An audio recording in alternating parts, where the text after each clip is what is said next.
What are the two equilibria? Well, we have Ka and Kw. And so which one's bigger? Ka is bigger. All right, so we'll just do step one. Step one should be similar to what you had earlier. That is,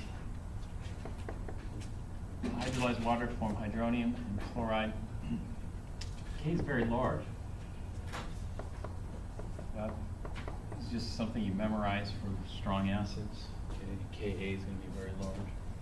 So this is acid hydrolysis, acid and water. So we got 1.0 times 10 to the minus 8 initial. Water is pure liquid, so let's get rid of those. And 0 and 0. So we assume nothing's hydrolyzed yet. And then we'll just hydrolyze it.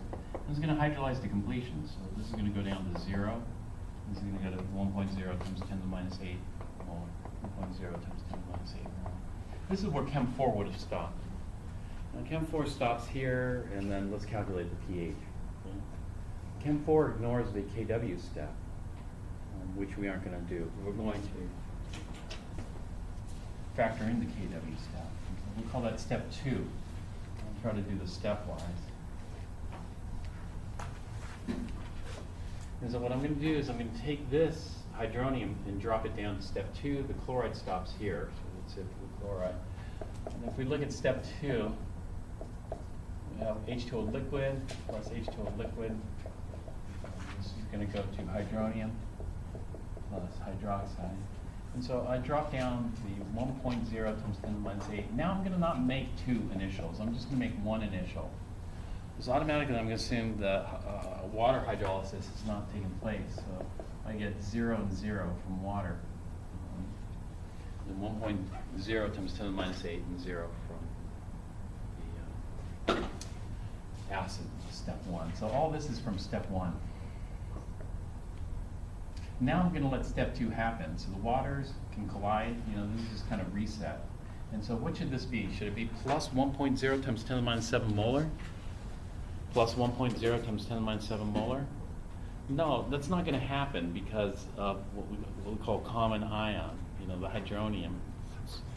So we already have some hydronium there to begin with. We don't need to generate nearly as much to satisfy K mathematically. And so this is going to be less than 1.0. I don't know how much less, so we'll just call it plus X molar and plus X molar here. Again, the book makes a mistake of using plus 1.0 times 10 to the minus 7 molar here, plus 1.0 times 10 to the minus 7 molar there. And so we're going to end up with 1.0 times 10 to the minus 8 plus X molar and X molar.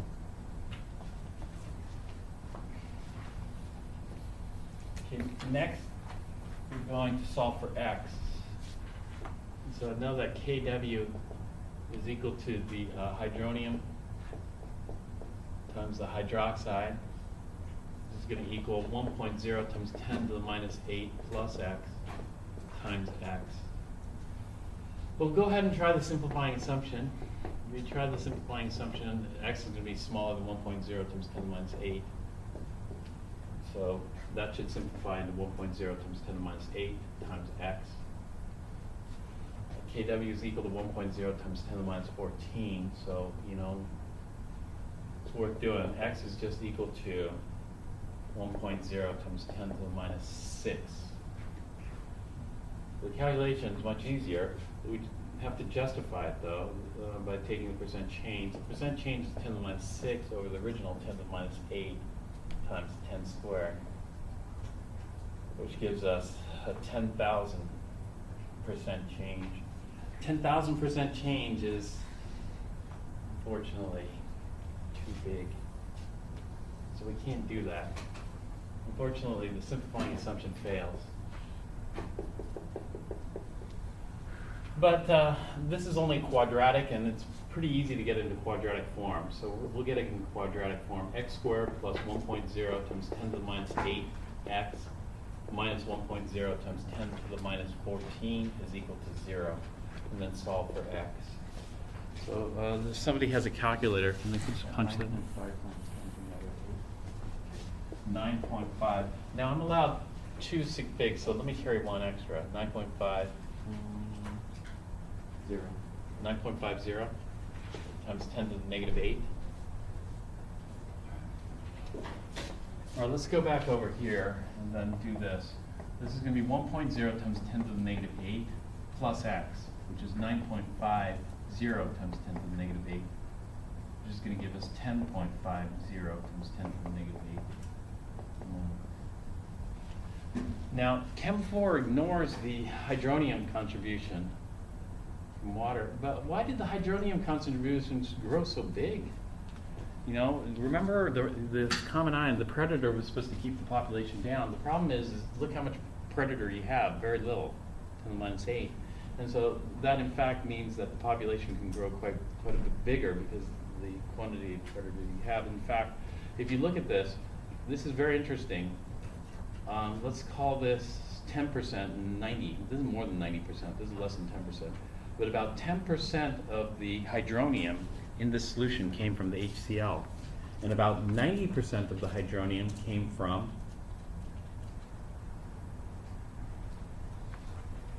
well, where did X come from? This came from the HCl, right? From the HCl. And X is the hydronium we get from water, autoionization. And so here's our original, 1.0 times 10 to the minus 8. Here's our X. How much additional hydronium do we add? More than 90%. Of the total hydronium is coming from water, autoionization. But let's check our calculations just to make sure. This is going to be 9.50 times 10 to the negative 8 molar. Okay, and so let's check the K. Can somebody check that and see?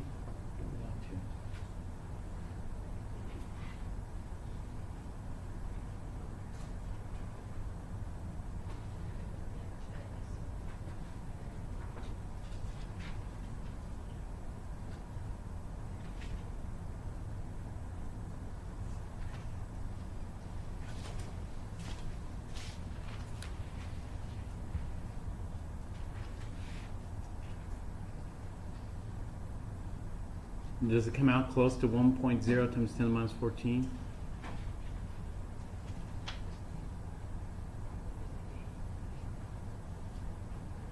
Yeah. It should. And so the K should check out. The other thing we need to see is if stepwise is valid. Because look at, we went and increased the hydronium tenfold. So if we started off with 1 times 10 to the minus 8, now we're at 10 times 10 to the minus 8. So we had a tenfold increase in the hydronium ion concentration.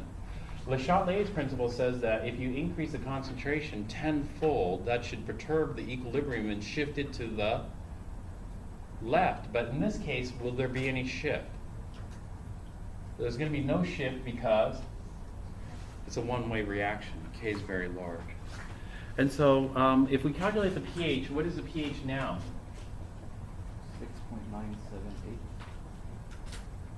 6.978. 6.978, which is very close to pure water. And in fact, you know, there's so little HCl in this, it's closer just to pure water. I'd have no problem drinking this. Drinking this is you're drinking less acid than in regular tap water. And tap water is like pH 5.